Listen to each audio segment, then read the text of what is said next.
Welcome back, young mathematicians. Today, we're diving into something super important in geometry, precise definitions. But you might be wondering, why do we need to be so exact in math? Well, imagine you're building a Lego castle with your friend. If you say, "Pass me that big block," your friend might get confused. Which big block? There's so many. But if you say, "Pass me the red square block that's 2 by 2, they know exactly what you mean.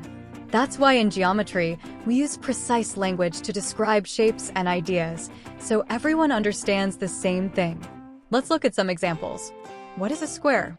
You might say, it's a shape with 4 sides. But wait, a rectangle also has 4 sides, right? So, is a rectangle a square? Not exactly. A square is a shape with 4 equal sides and 4 right angles. Now, that clears it up. How about a circle? If someone says, a circle is a round shape, that's not precise enough.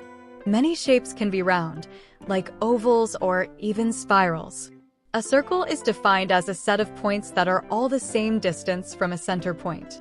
That's what makes a circle special. What's a triangle? You might say, a shape with 3 sides. But is that enough? What if the sides are curved?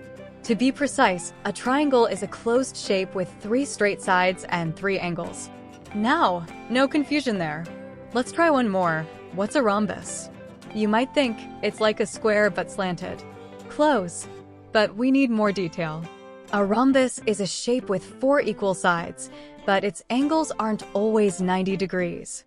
So, while every square is a rhombus, not every rhombus is a square. Mind-blowing, right? Now it's your turn. We've got a fun interactive challenge to test your skills. I'll describe some shapes, and you'll figure out if the description is precise enough, or if it needs more detail. Ready? Let's sharpen those geometry brains and dive in.